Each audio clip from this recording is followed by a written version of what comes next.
Halo semua, bertemu lagi via suara bareng aku di podcast Dua Hati. Kali ini kita kedatangan tamu. Nanti kita bisa kenalan sendiri. Tamunya kali ini akan bercerita bagaimana kisah-kisahnya. Bukan kisah cinta kali ini, tapi kisah horor, kisah mistis. Oke, mau kenalan sendiri ya? Kita langsung saja kenalan sama orangnya. Halo guys, bertemu lagi dengan saya Gustian Ibnu. Kali ini saya akan menceritakan kisah mistis yang saya alami. Sebelumnya saya sekarang berprofesi sebagai di sopir ambulan. Banyak juga teman-teman kisah-kisah yang horor berada di ambulan. Salah satunya waktu itu kejadian saat saya mengantar jenazah ke luar kota. Tidak saya sebut ya untuk tempatnya. Waktu itu kejadian di tol. Setelah pulang itu ada suara yang memanggil-manggil saya. Setelah saya cek ternyata nggak ada orangnya. Waktu itu juga saya di rest area saya cek, kebetulan ternyata kantong jenazahnya ketinggalan teman-teman, ketinggalan di ambulan. Terus saya buang, alhamdulillah aman. Kejadian yang lain mungkin suatu hari pernah saat nganter jenazah juga itu, eh, waktu itu korban kecelakaan ya teman-teman. Itu saya antar di ambulan itu seperti banyak bercak darah. Setelah menurunkan jenazah saya pulang, sampai di jalan ada gangguan-gangguan mistis. Salah satunya itu waktu itu ban saya bocor. Saat itu saya mengantar juga keluar kota, ban saya bocor dan ternyata di dalam ban yang bocor itu terdapat 3 silet teman-teman. Secara nalar kan juga tidak mungkin ya teman-teman, kalau mau masak itu di jalan ada silet 3 begitu teman-teman. Dan itu enggak kejadian ban bocor itu saja. Setelah ban bocor saya ganti, melanjutkan perjalanan, tiba-tiba kunci ambulans saya patah. Waktu itu alhamdulillah patahnya tidak di dalam ya teman-teman, tidak parah. Waktu itu juga kejadian malam, patahnya di tengah hutan teman-teman. Waktu itu saya mencari warga sekitar, minta tolong untuk ke bengkel kunci untuk membuat ya teman-teman. Setelah jadi, alhamdulillah melanjutkan perjalanan. Kejadian lain yang pernah saya alami waktu COVID, saya juga berprofesi sebagai eh, relawan COVID yang saat itu memang benar-benar perjuangan sekali menurut saya di COVID ya teman-teman. Waktu itu mau ngantar jenazah COVID juga ke daerah Banyudono Boyolali.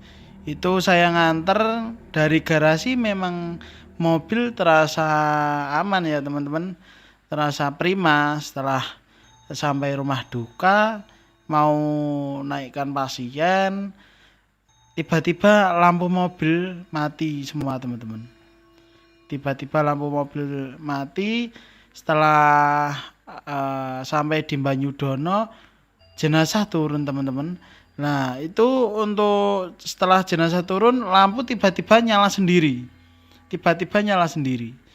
Jadi ya itu mungkin ada gangguan yang mistis ya teman-teman. Saya juga nggak tahu karena apa, mungkin karena jenazahnya juga bisa teman-teman. Dan masih banyak lagi kisah-kisah yang mistis ya teman-teman. Kejadian juga waktu itu di RSUD Banyudono yang sekarang sudah tidak digunakan lagi ya teman-teman.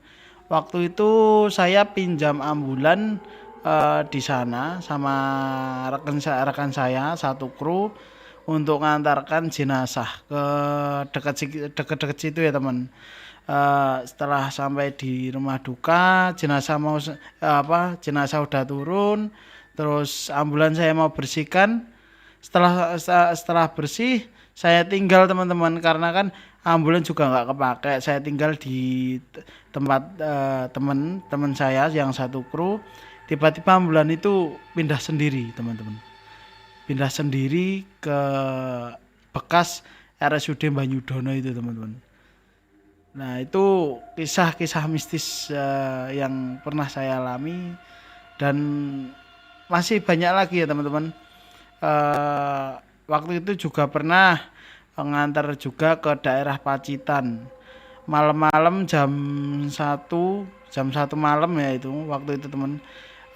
Mobil saya tiba-tiba mogok teman-teman di daerah Pacitan di tengah hutan. Itu waktu itu saya bawa jenazah tanpa peti ya teman-teman. Jadi waktu itu saya nganter dari rumah sakit ke rumah duka itu tiba-tiba mobil saya mogok di tengah hutan, dan posisi saya itu sendiri, tinggal cuman ada jenazahnya itu tok. Waktu itu mobil saya mogok, terus saya benahi sendiri kan itu waktu itu radiatornya panas ya teman-teman. Terus saya dinginkan, setelah beberapa jam saya nyalain, alhamdulillah bisa hidup teman. Setelah hidup saya melanjutkan perjalanan, dan itu yang saya rasakan itu waktu itu jalan itu terasa sepi ya teman-teman. Padahal itu saya sudah melewati beberapa kota yang ada di Pacitan, tapi saya rasa itu sepi. Terus perjalanan saya itu terasa lambat banget. Padahal saya berangkat dari sini itu jam 5 teman-teman. Di map itu pernah sebelum saya berangkat saya ngecek itu perkiraan perjalanan sekitar 3 jam. Saya berangkat dari rumah sakit itu sekitar jam 5 sore, tapi kok anehnya sampai sana jam 10 malam ya teman-teman. Padahal saya waktu itu nggak berhenti ya teman. Setelah itu kemungkinan besar itu dari jenazahnya itu teman.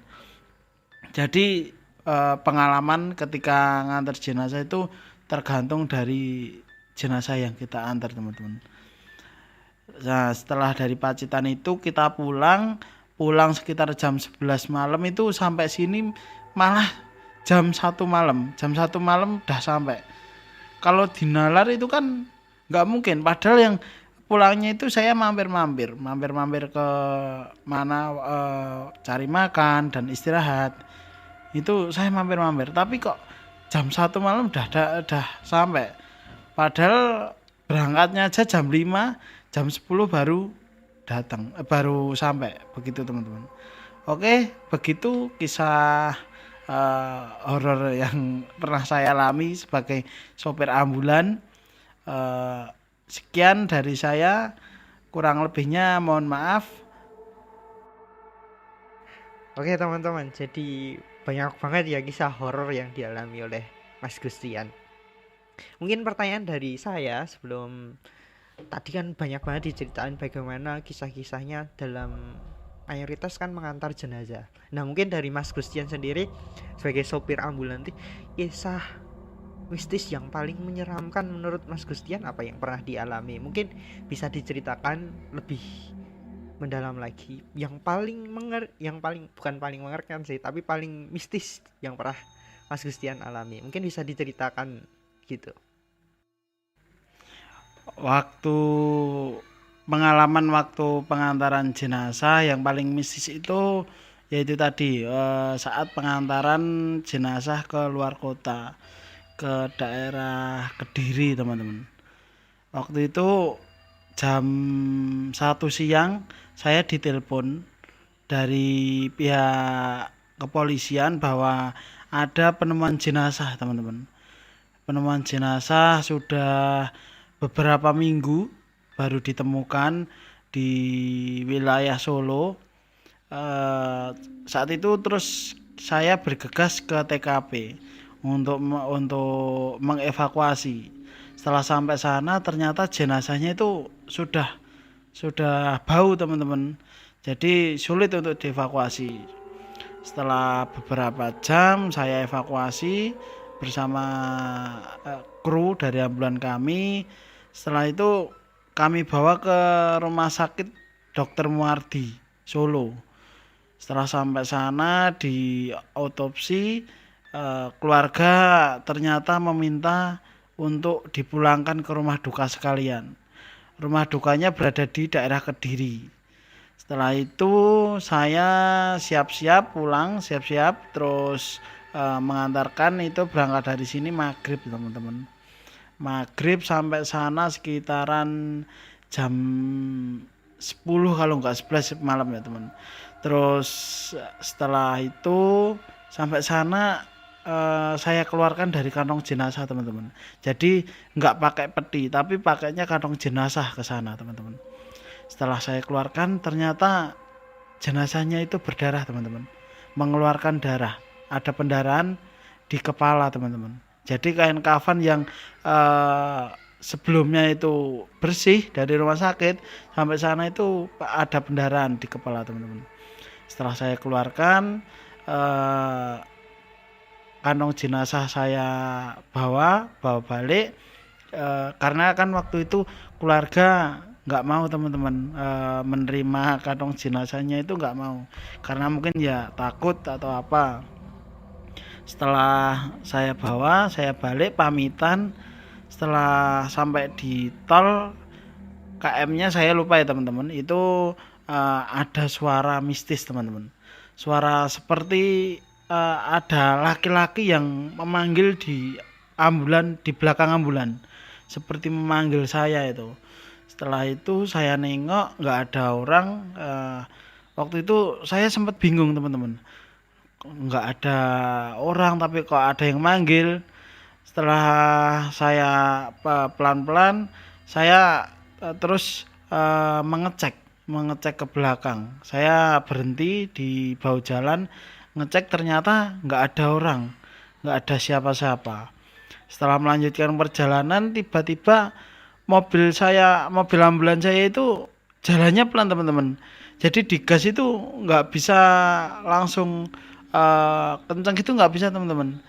Di waktu itu saya ingat cuman di 80 km per jam. Itu biasanya padahal sebelumnya itu saya kecepatan paling enggak 100 km per jam di tol teman-teman. Setelah saya ketemu rest area, saya rest di situ, saya cek kantong jenazahnya teman-teman. Di situ saya temukan batu kerikil itu teman-teman.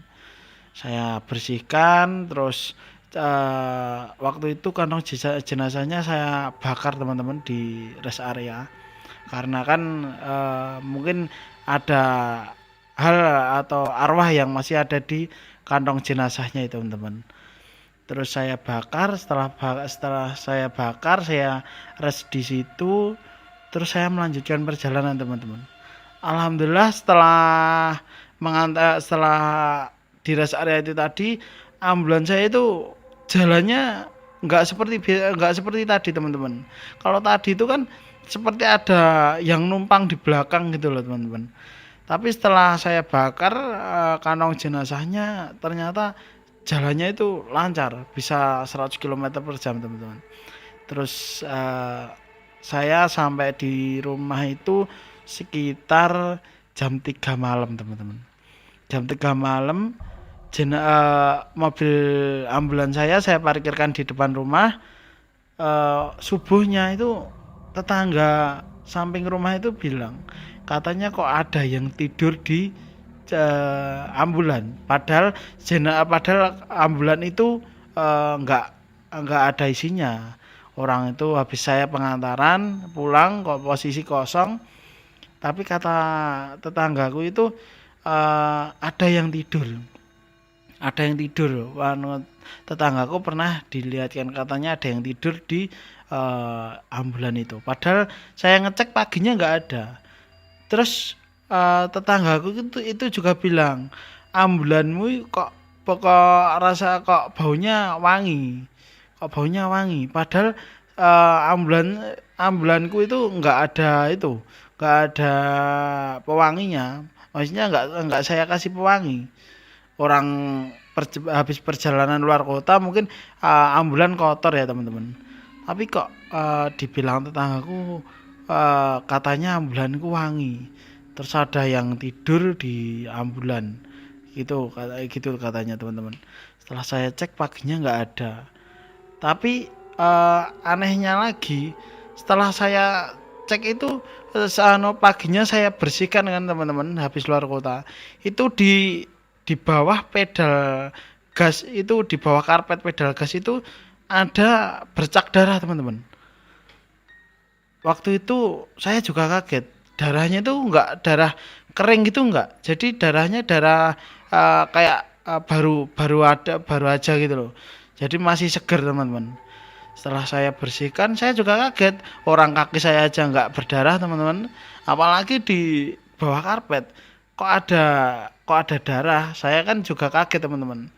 Setelah saya bersihkan waktu itu saya bersihkan pakai disinfektan ya teman-teman, karena kan juga darah waktu mungkin ada apa-apanya, takutnya ada penyakit yang menular. Setelah saya bersihkan alhamdulillah ambulan normal lagi teman-teman. Ya, mungkin itu cerita saya teman-teman yang paling mistis menurut saya. Begitu teman-teman. Baik, serem banget kan cerita dari kisah seorang supir ambulan. Mungkin bagi teman-teman yang mempunyai kisah-kisah horor bisa dikirimkan ke email kita duahatipodcast@gmail.com atau melalui Instagram kita duahati_podcast. Nanti kita bisa bacakan cerita mistis teman-teman atau cerita horor ataupun cerita asmara teman-teman. Mungkin sekian dulu, terima kasih Mas Gustian yang sudah berbagi cerita di podcast ini. Sampai jumpa minggu depan di podcast Dua Hati. Dadah.